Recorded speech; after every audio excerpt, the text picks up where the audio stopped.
Mais uma vez estamos aqui para termos um encontro. Fala aí, eu vim encontrar comigo mesma. Eu vim encontrar comigo mesma. Esse é o momento onde nós vamos nos encontrar conosco. É eu e Deus. Agora, nesse momento, não tem ninguém aqui, nem eu. É apenas a palavra de Deus falando com você e você abrindo o seu coração para receber. Amém? Esse primeiro passo, gente, ele é um passo assim extremamente importante, como todos os outros, mas ele é a base para nós começarmos a trabalhar dentro de nós aquilo que nós precisamos. E o primeiro passo, como eu falei para vocês, ele vai trazer para nós o sentido, como eu falei, que esse curso ele é baseado no tripé de aceitação, de acreditar. Eu acredito, né? Eu creio e eu entrego. Então, eu preciso agora, nesse momento, nesse primeiro passo, eu preciso admitir que eu preciso de humildade e quebrantamento. Quem aqui é humilde? Levanta a mão. Quem aqui arrisca a falar que é humilde? Nós, ninguém de nós somos humilde. Deixa pisar no nosso calo. A gente se arranca logo. Não é verdade? Quebrantada a gente pode até falar e é mais fácil. Ai, Deus me perdoa. Rapidinho a gente quebranta, né? Mas, Senhor, me perdoa, mas fogo no outro. Não é assim? Somos nós, é a nossa natureza pecaminosa. Agora, o que a gente precisa de fazer é uma grande análise da nossa vida. Qual é a verdade a meu respeito? Não é essa verdade que eu imagino, que eu penso, ou que eu construí ao longo da minha história. Qual é a verdade? A verdadeira. O que é que nós vamos estar fazendo, então, nesse primeiro passo? Esse primeiro passo, ele é como se fosse assim para você reexaminar a sua vida. Porque eu preciso admitir que eu perdi o controle.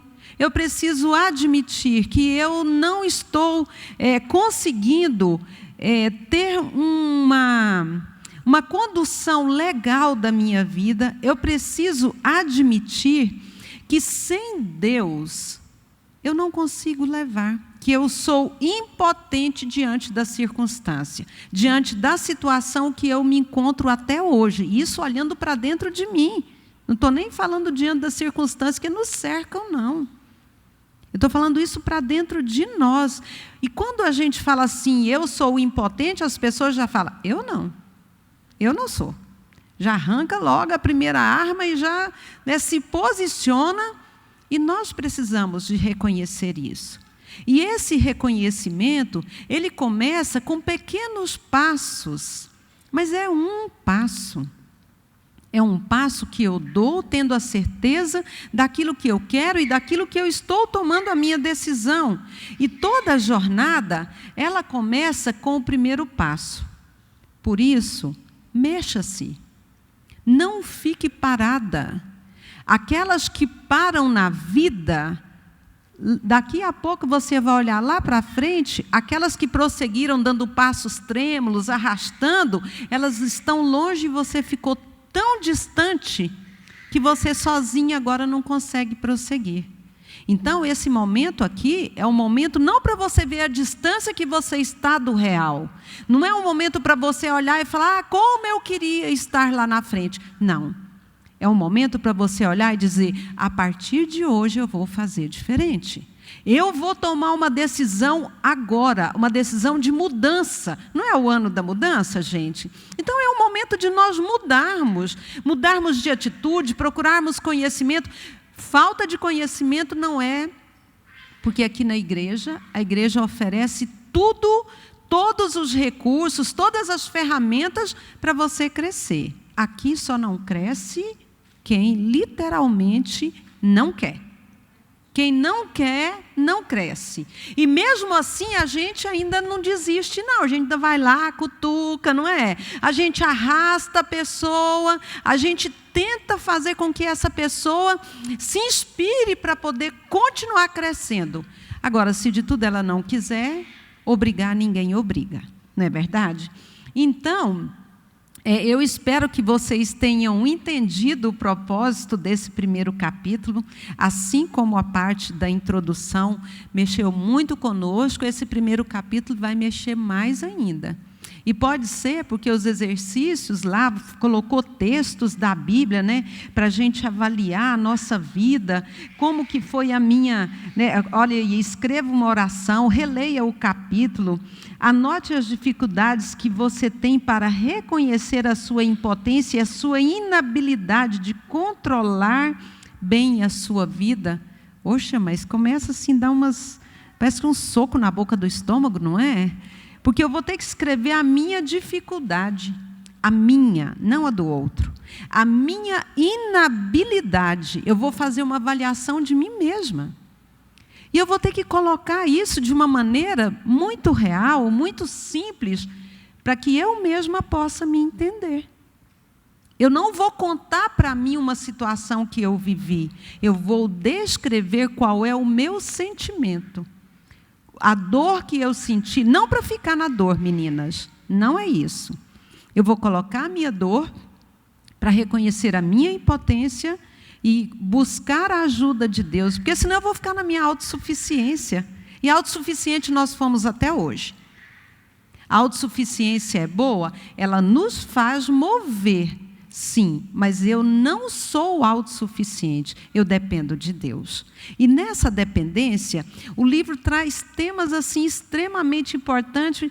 Se a gente fosse ficar aqui descrevendo ou comentando cada parágrafo, eu creio que a gente gastaria bem um mês para poder conseguir comentar esse primeiro capítulo.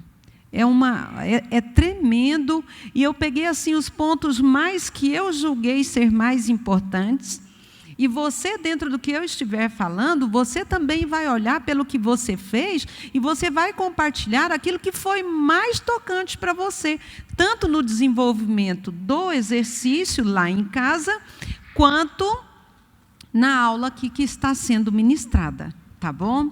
Então, quando ele começa a falar a respeito dessa nossa autossuficiência, ele coloca, eu achei bom esse comentário, quando ele coloca assim, que o mundo, né, é composto basicamente, em certo sentido, de dois tipos de pessoas.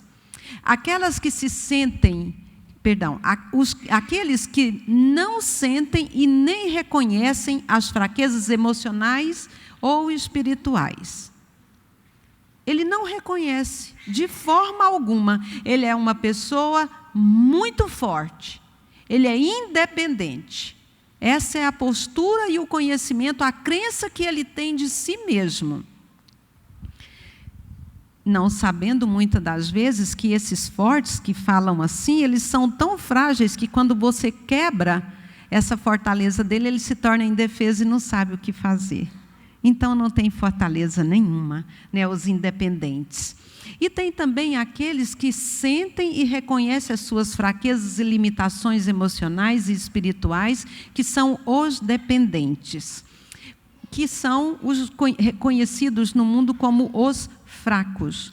Agora, será que nós temos que ser os fortes ou os fracos? No livro aí fala, ele comenta, Deus, ele não quer que nós sejamos os independentes, como também não podemos ser os dependentes. Os independentes é aqueles que não dependem de nada para ninguém. De ninguém, eles são o que eles são, pronto e acabou. Eles reinam pleno e soberano. Os dependentes são aqueles que falam assim, eu tenho medo de agir, não quero ter responsabilidade sobre a minha ação, então eu vou permitir que meu esposo faça, porque se der errado, a responsabilidade é dele.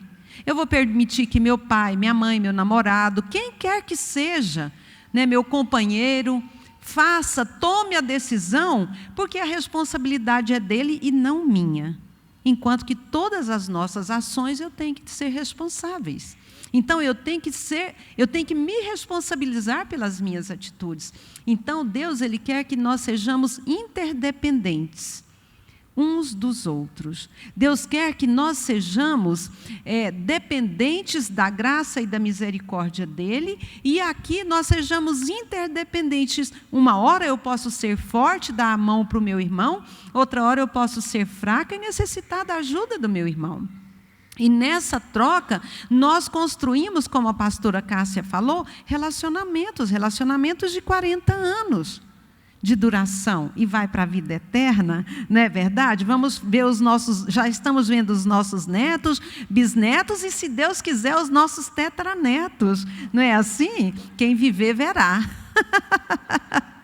Então, gente, nós precisamos de olhar para dentro de nós e vermos as nossas atitudes. Ainda outro dia, eu conversando com uma jovem senhora, ela falou: eu fui criada para ser independente. Meu pai me ensinou que eu não deveria depender, meu pai e minha mãe me ensinaram que eu não deveria depender de homem e nem de ninguém. Então, se for para eu ter que pedir alguma coisa para o meu marido, jamais eu pediria. Fiquei pensando, meu Deus, que coisa! O que leva essa pessoa a pensar que um dia não vai precisar do outro? Nós vamos precisar uns dos outros, sim. Deixa eu torcer um dedinho mindinho seu para você ver o que você faz. Você cai no chão e rola, e grita e pede socorro, e os outros têm que te pegar e te carregar. Não é verdade? Somos dependentes, dependemos uns dos outros. Agora, nós teremos uma vida melhor quando nós aceitarmos essa dependência saudável um do outro, que na verdade não seria a dependência, seria a interdependência. Eu dependo da aprovação, eu dependo da compreensão uns dos outros. E aí sim, eu tomo o conselho, e aí dentro daquele bom conselho, eu tomo a minha decisão. O que a palavra do Senhor nos diz? Na multidão de conselheiros há bom êxito, mas onde não tem conselho, fracassam os projetos. Então, eu preciso de um bom conselho, de muitos conselheiros, porque eu faço uma análise daquilo que está sendo colocado para eu tomar uma decisão legal, e não apenas de uma única pessoa, porque depois eu posso enfrentar situações que não vão ser legais e posso querer culpar a outra pessoa. Então, eu tenho que tomar decisões sabendo da minha responsabilidade dentro desse processo. E um outro fato extremamente importante que ele colocou, e esse eu gostaria, assim, que vocês estivessem bem atentos, que nós precisamos de entender que o fato de nós aceitarmos a Jesus não nos faz super-homens ou super-mulheres. Super esposas, super mães, não, nós podemos falhar. E dentro dessas nossas falhas, nós temos que abrir o nosso coração e ver que nós precisamos, carecemos, nós admitimos que nós precisamos, carecemos da presença de Deus. E dentro dessa ciranda da vida, nós vamos construindo alguns ciclos.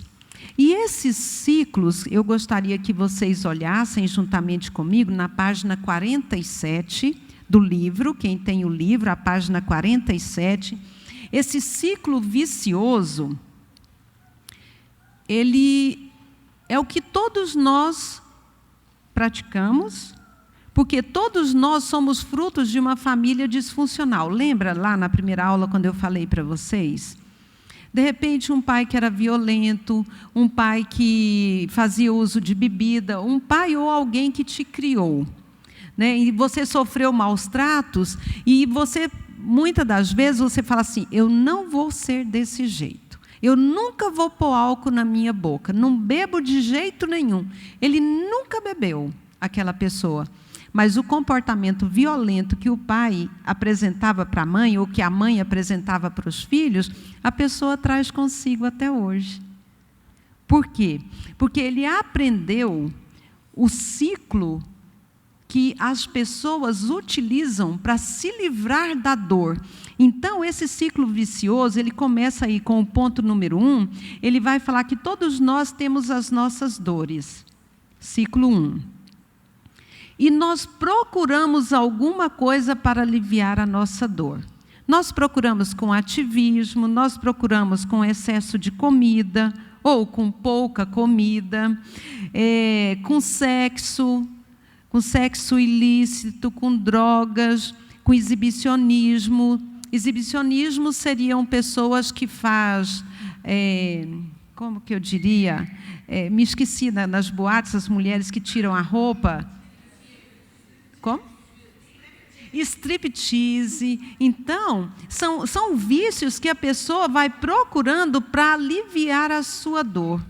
E a pessoa também procura relacionamentos de dependência. O que seria relacionamento de dependência? É algo que vai fazer dela uma pessoa super-herói. Porque ela vai ajudar alguém a se ver livre da dor e ela se torna, então, autossuficiente dentro daquele relacionamento. A pessoa tem, então, um alívio temporário. Depois ela tem as consequências negativas desse ato dela, aí vem vergonha, dor, maior ainda, culpa, e isso faz com que a autoestima dela vá lá para baixo. Então, esse ciclo vicioso é algo que nós precisamos encarar para que nós possamos solucionar. Nós precisamos sair do ciclo vicioso e entrar para o ciclo virtuoso, O ciclo vicioso é aquele que nos vicia sempre e nos faz permanecer sempre no mesmo local. Enquanto que o virtuoso, ele nos mostra caminhos para que eu e você possa trilhar. E nesse ciclo que a gente cria, o ciclo vicioso, nós vamos ter aqueles muros de proteção que nós criamos. O que são esses muros de proteção? Esses muros de proteção são muros, barreiras, que nós criamos desde pequeno. Quando nós somos pequenos, nós ouvimos palavras e a maioria das vezes não são palavras que produzem vida, A maioria das vezes são palavras que produzem morte em nós. Então, as pessoas podem ter te chamado de você é uma burra, você não aprende nada, você não tem valor, Você é feia. E isso aqui são coisas que vão falando para nós, e nós, quando criança, nós acreditamos, sabe por quê? A criança não sabe fazer filtros. A criança não tem defesas ainda. Ela vai aprender a se defender a partir de quando ela ficar adulta, jovenzinha. Você não vale nada. Alguém já escutou isso, gente? Não é? Muros que nós vamos criando e nós vamos permitindo essas barreiras criar em nós uma fortaleza que nos faz correr da situação. Muitas pessoas são mandadas embora de casa, outras ouvem a vida toda: eu já te falei, eu cansei de falar, você não vai dar em nada, você não presta. Outros, sua vagabunda, não é assim? Graças a Deus eu nunca ouvi essas palavras assim, não. Já ouvi algumas, mas nunca tão fortes assim. Nada que me impedisse de ser quem eu sou hoje, Você é inútil, não sei nem para que você nasceu. E essas palavras vão criando em nós raízes que faz com que nós venhamos firmar a nossa vida e a nossa personalidade dentro dessas palavras. Uma vez eu estava atendendo uma jovem senhora e ela estava num relacionamento, e eu tentei tantas vezes explicar para ela a respeito de por que ela aceitava aquele senhor com quem ela estava se relacionando, chamá-la daquela forma, de todas essas palavras que vocês estão vendo aqui e outras de baixo calão. Aí teve um dia que eu falei assim, olha, eu acredito que você é realmente tudo isso que esse senhor está falando. Ela pegou a bolsa e falou, vou embora. Como que você fala que eu sou exatamente o que ele vem me falando a vida inteira? Eu estou aqui para buscar ajuda e não para ser agredida mais uma vez. Eu falei, então espera. Se há tanto tempo ele está falando que você é um erro da natureza, que você é uma vagabunda, e você aceita ele, é porque você concorda que você é. Você concorda. Agora, o dia que você se posicionar e não aceitar mais ser chamada dessas palavras, aí quer dizer que você não aceita esse indivíduo e muito menos as palavras que ele traz sobre você. Então, essas muralhas, esses muros de proteção, nós criamos eles e vamos nos escondendo aqui de trás. Porque, para mim, é uma proteção. Eu fico aqui de trás dessas palavras porque eu me torno vítima daquilo que eu fui tratada a vida inteira. E hoje, como adulta, essas mentiras tornaram-se verdades. Então, eu não posso permitir que essas barreiras, esses muros que eu utilizei como proteção, continuem sobre mim e sobre a minha vida. Eu preciso tomar uma decisão de mudança. E essa mudança, ela não pode estar na negação. Não, eu não tenho problemas, eu não me escondo atrás disso aqui. Não, não pode. Lá no livro também fala sobre a negação. Eu não posso utilizar o suicídio, uma coisa muito comum que tem acontecido hoje em todas as faixas etárias da sociedade, desde a criança, né? Eu atendi uma criança com 9 anos de idade que queria suicidar. Me conta qual a razão de uma criança de 9 anos querer se suicidar. Não é verdade? Então, esses muros, essas barreiras que eu construí, que me impedem de viver um relacionamento real, eu não posso utilizar elas como fuga para a minha vida e dizer, já que eu sou tudo isso aqui, então, que eu não tenho valor, que eu não valo nada, que eu sou uma inútil, então vou tirar minha própria vida. Por quê? Porque eu estaria tirando aquilo que não é meu. A vida quem te deu foi Deus. E Ele dá e Ele a toma de volta. Por isso, eu não posso permitir que essas barreiras continuem sobre mim. Muito pelo contrário, eu preciso me ver livre delas. Eu preciso me ver livre desses muros de proteção, que eu acho que é proteção, mas que, na verdade, são muros de separação.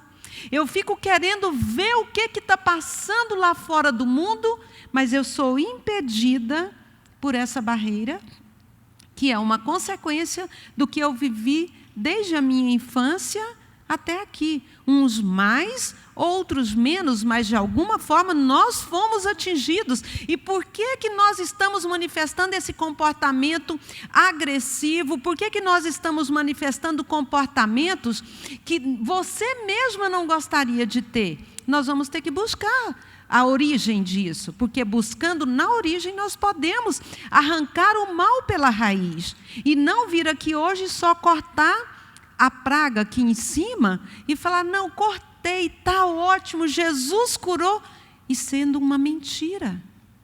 Nós precisamos de chegar lá no fundo, encarar qual é a verdade a meu respeito. E aí sim começarmos um tratamento para que nós possamos olhar para dentro de nós e buscarmos dentro de nós. Na aula passada nós falamos sobre isso também, os comportamentos sabotadores. Quais são os comportamentos sabotadores? O que são esses comportamentos sabotadores? os comportamentos sabotadores, né, os comportamentos sabotadores, nós vamos poder olhar para dentro de nós e descobrir quem são esses vilões invisíveis que nos acompanham a vida toda e acaba destruindo os nossos sonhos. Destroem, matam. Comportamentos sabotadores, comportamentos destrutivos, tudo, vamos lá, vou seguir aqui, que senão eu acabo passando na frente. Olha só, todo pensamento que não te ajuda é um pensamento sabotador. É um pensamento que te rouba a verdade, que suga a sua energia, que te destrói. Então, nós precisamos de pensar um pouco para saber quais são esses principais comportamentos sabotadores que nós temos dentro de nós. Primeiro, a falta de foco. O que é a falta de foco? Quem não sabe aonde vai, não chega a lugar nenhum.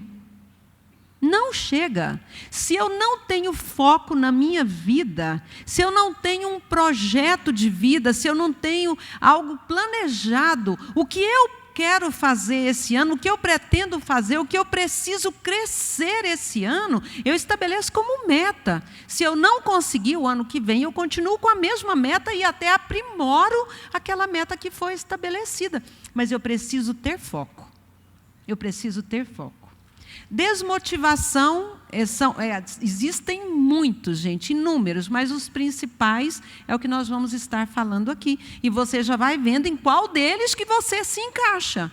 Qual deles que você vai dizer, meu Deus, estou aqui dentro.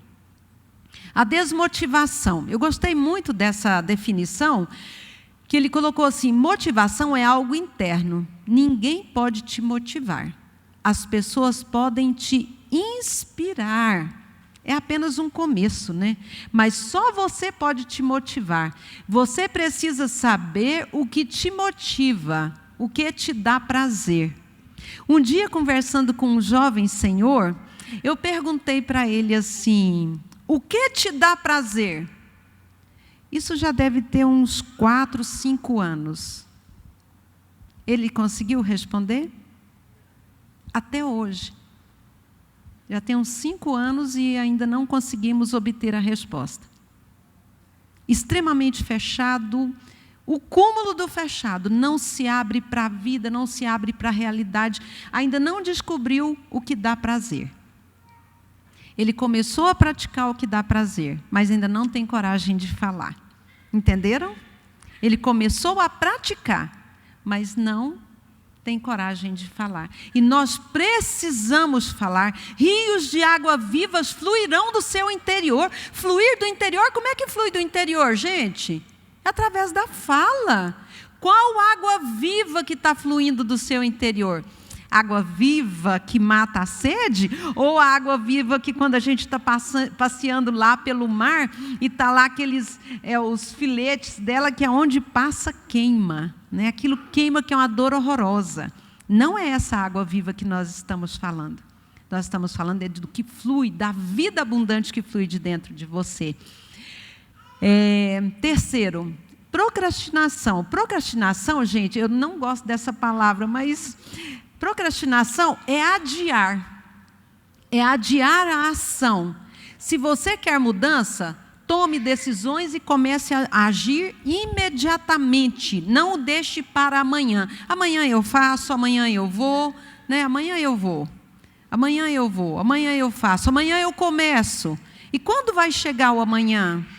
Hoje é o amanhã, gente? Então começa hoje. É agora. Tem decisões que a gente não pode deixar para depois. Continuando. Pensamentos negativos. Os pensamentos negativos, eu gostaria que vocês analisassem, porque os pensamentos são extremamente poderosos. Extremamente poderosos. A palavra de Deus nos diz, como imagina a sua alma, assim ele é. Por isso que a nossa mente não pode ficar vagueando, pensando 1001 coisa e nada daquilo vai acontecer. Não gaste o seu pensamento, o seu fosfato, a sua energia com coisas que não vão render nada. Sabe aquele negócio que você fala assim, hoje, a hora que eu encontrar com fulano, eu vou falar isso, isso e isso. A hora que ele me disser aquilo, eu vou responder dessa e dessa forma. Depois você chega lá, não tem nada daquilo. Você gastou o tempo perdendo. Você gastou sua mente perdendo tempo. Eu quero pensar coisas que sejam boas, coisas que sejam vida. Então, não alimente pensamentos negativos. Pensamentos negativos podem te destruir. Não permita que isso aconteça. Ele só destrói quem permite. Você comanda os seus pensamentos ou você é comandado por eles. Tá bom? E quando a gente fala de pensamentos negativos, não que a gente seja adepto apenas da linha do pensamento positivo ou do positivismo. Ele faz parte da nossa vida, sim. A palavra de Deus nos diz como imagina a sua alma, assim ele é. Então eu tenho que pensar aquilo que é bom para mim. Agora, só pensar e não agir também não resulta em nada. Daí a nossa necessidade de praticar aquilo que pensamos e estabelecer metas. Crenças limitantes. Essas crenças limitantes são extremamente importantes para todos nós. As nossas crenças vão determinar os nossos resultados, bons ou maus. Então, nós precisamos de parar, de nos autossabotar, nós precisamos eliminar essas crenças limitantes e adotarmos as crenças libertadoras. Sei que é difícil, mas é possível. Não é impossível. Quando nós falamos sobre crenças limitantes, o que são crenças limitantes? Crenças, eu não estou falando de ser crente, não, tá, gente? Crença é tudo aquilo que eu creio, que eu acredito. Crenças limitantes são ideias, conceitos e conclusões que em nossa visão de mundo, que começa desde a infância, que é a visão de mundo e sobre nós mesmos, conceitos que são embutidos em nós desde quando nós nascemos. São conceitos que estão enraizados no nosso ser e que para uma pessoa, de repente, ela jamais tomaria um clipes de alguém sem pedir. Enquanto que o outro chega no supermercado, pega a balinha, põe no bolso, chupa, come, vai embora. Por quê? Porque muitas das vezes o próprio pai ensinou ele a ser ladrão. E aquilo está embutido dentro dele. E ele não acha que aquilo é errado. Então, crença é aquilo que eu creio. Se ele crê errado, ele aprendeu dessa forma. Então, essa crença limitante é que vai determinar o que nós somos e o que nós escolhemos ser. As nossas crenças, elas nos limitam ou também elas nos fortalecem.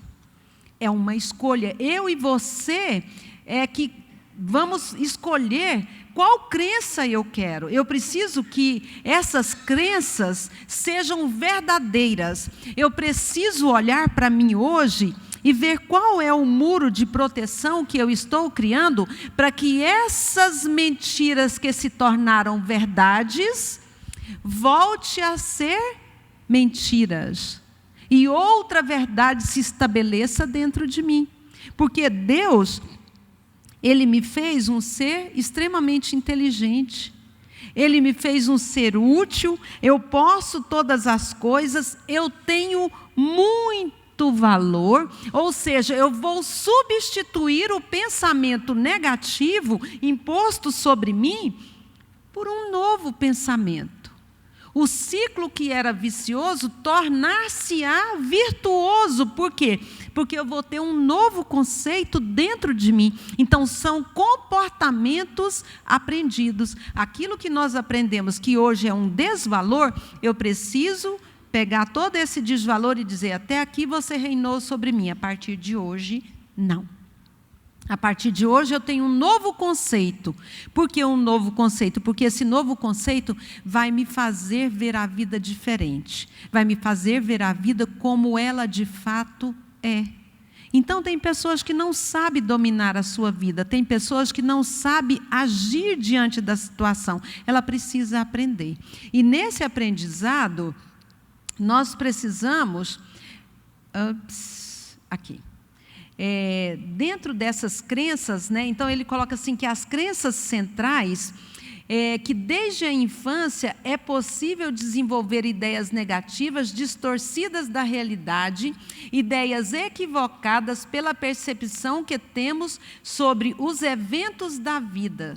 Tais ideias se enraizam em nossa mente e são incorporadas como verdades absolutas e geram sofrimento psicológico ao longo dos anos da idade adulta.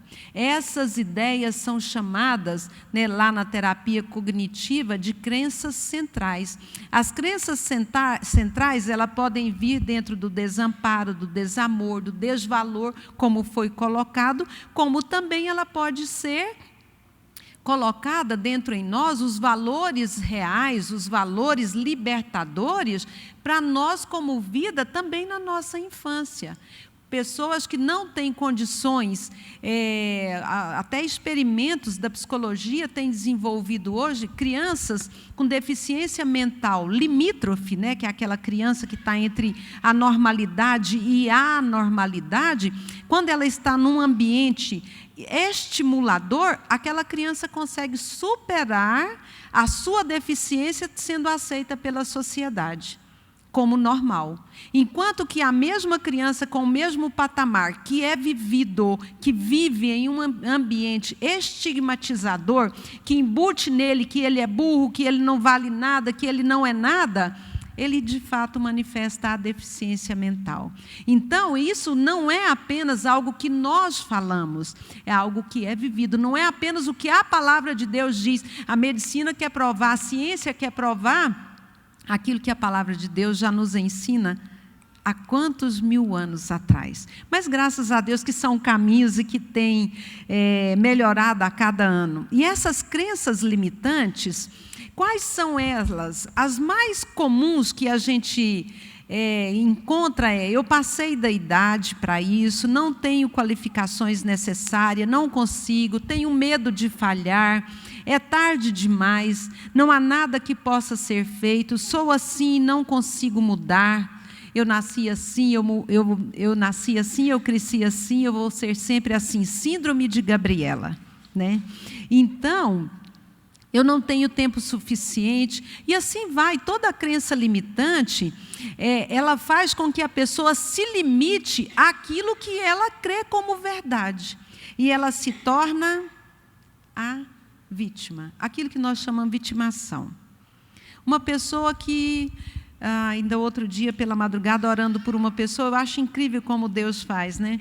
Mandei lá a mensagenzinha, estou orando por você e sua família.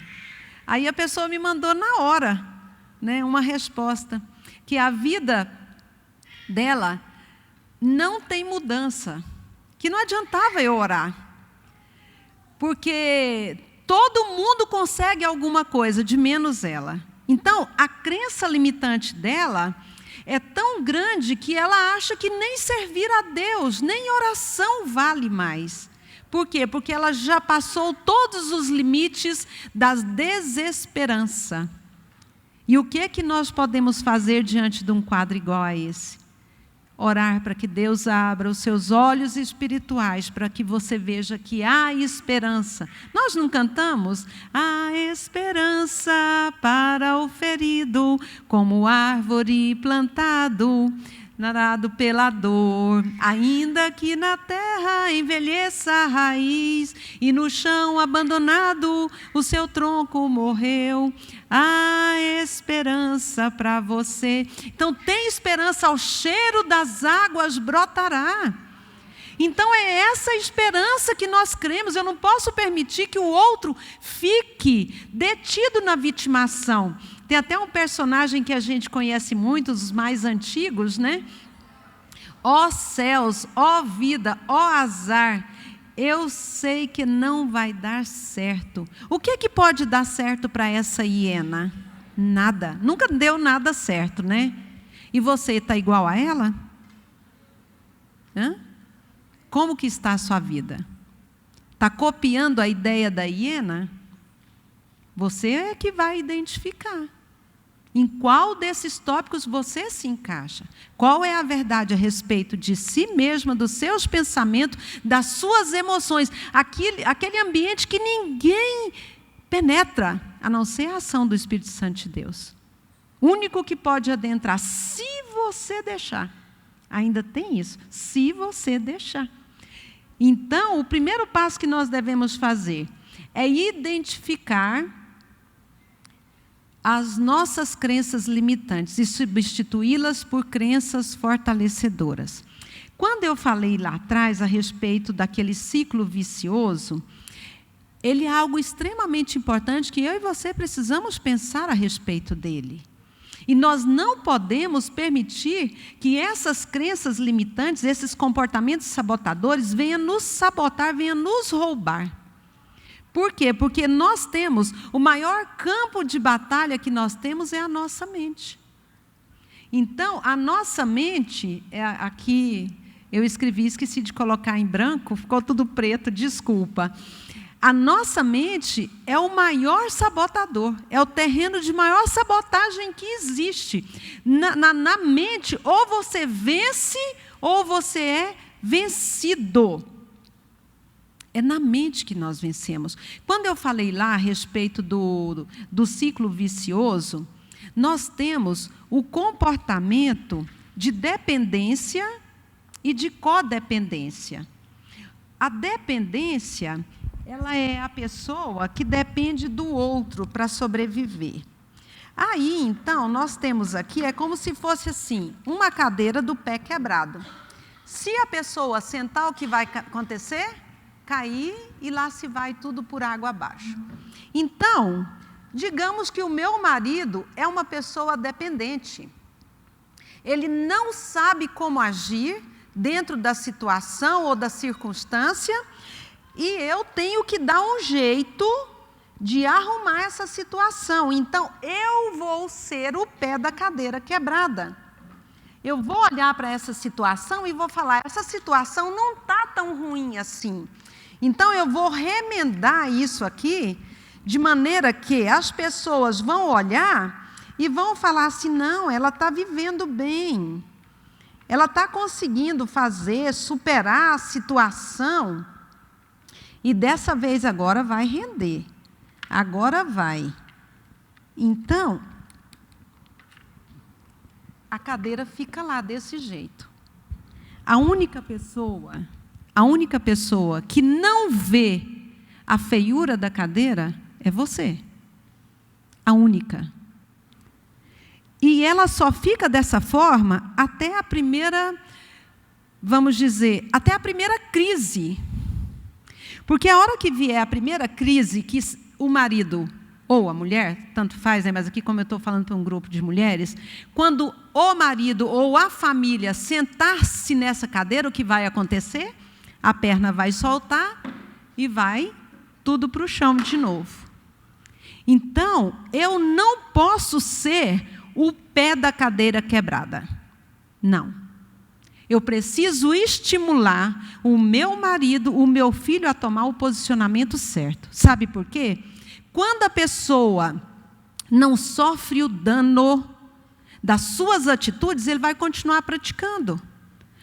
Por que os filhos adultos de famílias disfuncionais que não aprenderam a trabalhar, eles se metem em dívidas, aí ele continua fazendo dívida, o que o pai faz? O pai e a mãe correm lá, paga a dívida, porque senão o nome do filho vai ficar sujo, o nome da família vai sujar, então ele corre e paga a dívida. Ai, aliviou, agora você não faz mais isso, tá bom? O que vai acontecer? É só até esperar o próximo episódio. Vai acontecer tudo de novo. Ele tem que sofrer o dano. Ele precisa sofrer o dano da sua atitude para que ele saiba como se comportar. A mulher, muitas das vezes, quando o marido é mal educado, que ele maltrata alguém, ou que a mulher sabe que ele vai dar uma resposta, ela entra na frente, o marido ainda dá uma má resposta nela e na pessoa também. Então, não seja o pé da cadeira quebrada. Cada um de nós temos que ser autossuficiente para olharmos para nós e assumirmos a nossa responsabilidade dentro do relacionamento.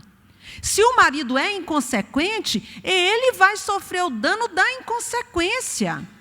Outro dia, uma jovem senhora, conversando comigo, ela falou assim: pastora, eu não quero acabar com o meu casamento, eu não quero ser o motivo do fim do meu casamento.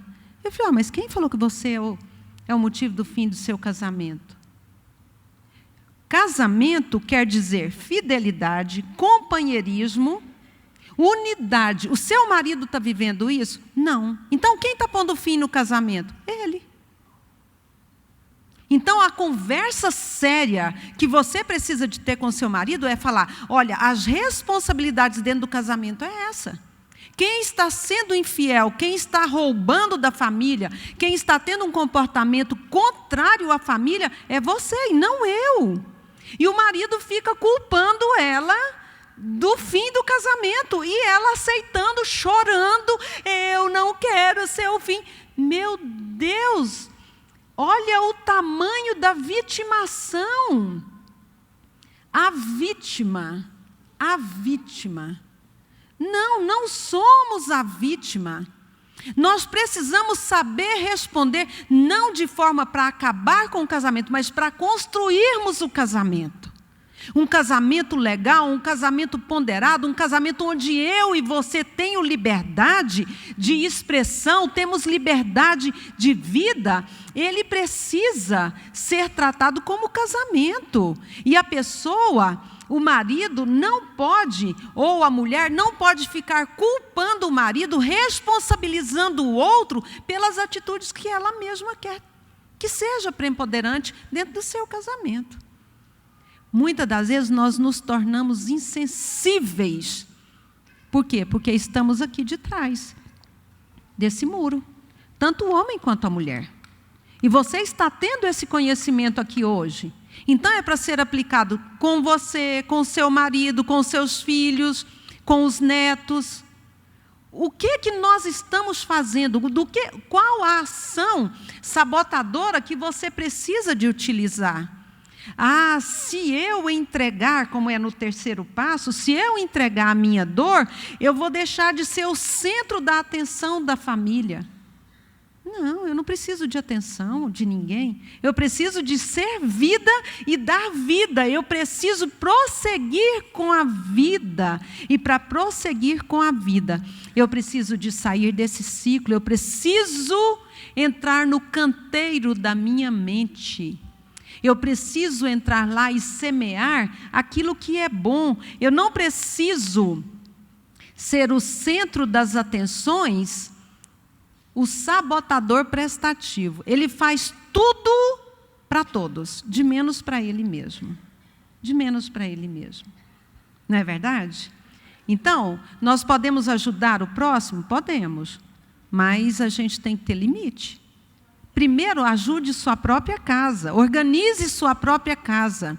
No início do meu casamento, eu tinha uma facilidade, a gente prestativo é muito bom, né? Nossa, é a solução. Oh, eu sou a heroína. Uau! Chame a Tereza e ela te ajuda, ela resolve. E assim era eu. Qualquer coisa que precisava, Tereza, corre aqui. Eu catava meus filhos, levava minha sogra sempre me ajudou muito, morava do lado da casa da minha sogra, deixava meus filhos lá e corria com tudo que precisava, o dia inteiro, chegava tarde em casa. E aí, um dia o Roberto falou para mim: uai, que é isso? Eu falei: uai, estou correndo, fazendo, tal, né?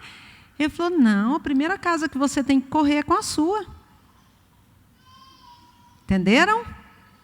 A primeira casa que você tem que socorrer é a sua. Cuide primeiro da sua casa, organize a sua casa, arrume sua casa, como é que é?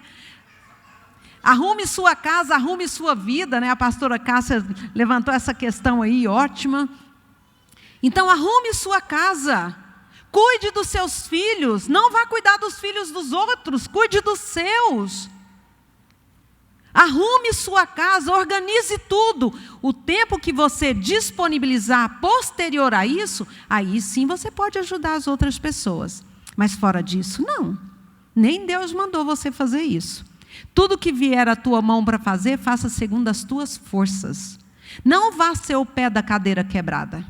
Vai você ficar o tempo inteiro ali como o pé quebrado, sua casa não vai sair do lugar, seu marido vai continuar sempre o mesmo, seus filhos também. Então, nós precisamos tomar decisões bem pensadas, ponderadas, para que a família seja bem-sucedida, para que você seja bem-sucedida. Então, não aceite essa sua prestatividade, muito prestativa. Somos dentro daquilo que nós podemos fazer, primeiramente para dentro da nossa própria casa e depois para os de fora.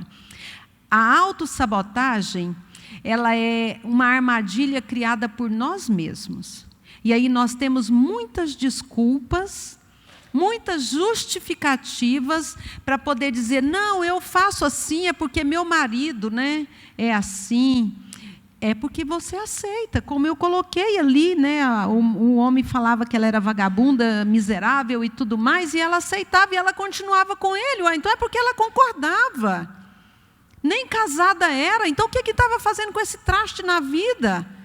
Meu Deus do céu, toma um posicionamento. Nós precisamos de ser mais forte do que as nossas desculpas. Não dê desculpe para a situação que está desorganizada na sua casa.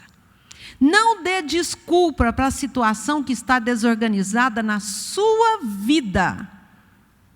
Não justifique. Qualquer coisa que perguntar para você, que se você for dar uma desculpa a respeito daquele comportamento, você já pode pensar, estou errada, vou ter que mudar. Vou ter que mudar. Alguma coisa eu vou ter que fazer. E o primeiro passo, gente, é isso. É esse análise geral que nós precisamos fazer na nossa vida, na nossa identidade. Eu preciso olhar para dentro de mim e ver se eu estou sendo dependente, subjulgando o outro. Se eu estou codependente, eu dependo da ação do outro, eu preciso fazer com que os outros não vejam a feiura que está dentro da minha casa. É claro que a gente não vai mostrar para o mundo o que acontece de feio dentro da minha casa. Mas dentro da minha casa eu sento e trato as feiuras. Entenderam? Toda casa tem regra. Toda casa tem regra. No início do nosso relacionamento, eu fui criada assim, roupa de ver Deus e roupa de usar no dia a dia, porque a gente não tinha muita roupa, então era criado com muita simplicidade. E a roupa de ir no domingo na igreja, ou de sair para passear, não usava durante o dia ou durante a semana de jeito nenhum, porque senão ia fazer falta no fim de semana. Não sei se alguém aqui foi criado dessa forma, né? Então, os mais antigos tiveram essa criação. Hoje é muito fácil, não tem mais isso, né? Nessa época você nem era nascida, né, colega? Então, um dia o Roberto comprou uma bermuda nova, e uma bermuda muito bonita que nós tínhamos escolhido lá, e ele pegou aquela bermuda e foi lavar a caminhonete. Aí eu falei, meu Deus do céu. Fui lá e falei, meu bem, vamos trocar, né? Essa bermuda é nova, né? E ele está lá lavando. Aí passa um pouquinho, o que aconteceu? De novo, meu bem, não sei o quê, tal. Mas falando, né? Isso foi logo no início do nosso casamento, ele olhou para mim, lá de cima da caminhonete, para! Quase morri. Nunca ninguém tinha gritado comigo, meus pais nunca gritaram comigo. E aí, eu falei, meu Deus do céu, que horror. Aí, fui lá para dentro, não voltei mais lá fora, não fui ajudar ele a lavar a caminhonete de jeito nenhum. Aí, quando chegou lá dentro de casa, esperei passar, tomou banho, arrumou e tal. Aí eu falei, olha, quero conversar uma coisa com você. Na minha casa, nunca ninguém gritou. E na sua também, eu nunca vi ninguém gritar. Então, no nosso relacionamento, grito não. E já usei a palavra. A palavra de Deus diz: longe de vós toda gritaria. Ixi, entenderam? Entendeu? Até isso é uma das coisas que isso aqui. Esqueci, gente, esqueci disso aqui. Hã? Não, nós acordamos que nunca íamos gritar um com o outro. Não. Ainda bem, ele só reconheceu que estava errado. Ainda bem, gente. Esse muro de proteção aqui, eu esqueci dessa minha espada. Ai, gente, agora. Aí, então, esse muro de proteção, a pessoa, para se defender, quando o outro vem atacar, o que é que ela faz? Fora daqui! Já arranca a espada e dá o grito. Como quem diz, eu imponho o limite através do grito. Quem grita quer dizer perdeu o controle. Entenderam? Quem grita, quem xinga, quem bate porta, quem joga, gente do céu, quem joga objetos no chão, quem joga objetos na parede, joga no outro também, né? Quer dizer que perdeu o controle. Não podemos perder o controle. Deus é o nosso controle, por isso não podemos usar a espada. Nós podemos usar a espada, a palavra de Deus. Ela sim nós podemos usar como sendo a nossa arma de defesa. Pega a palavra como eu falei a palavra. Longe de vós toda gritaria. Mas não venha utilizar o grito ou violência para poder se defender. Para poder mostrar que você impõe o limite. Não, me respeita. Respeito não se pede, respeito é conquista. Se você não grita, ninguém vai gritar com você. Se você respeita o outro também vai te respeitar. Eu não vou mudar a minha postura de equilíbrio e de educação, porque o outro foi mal educado, deselegante e perdeu a estribeira comigo. Muito pelo contrário. Eu tenho que saber me postar. A postura de um servo de Deus, de uma serva de Deus, ela é extremamente importante. Tanto é que a palavra de Deus diz que as mulheres mais velhas sejam exemplo para as mais novas.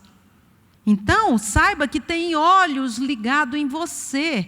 Tanto aqueles que te cercam, colegas, amigos, como também aqueles que estão próximos aqui, dentro da sua casa. E depois lá fora, ela vai reproduzir o seu comportamento. E não adianta você chorar e falar que não ensinou aquilo, não. Ele vai reproduzir bonitinho, igualzinho você fez, ele vai fazer também.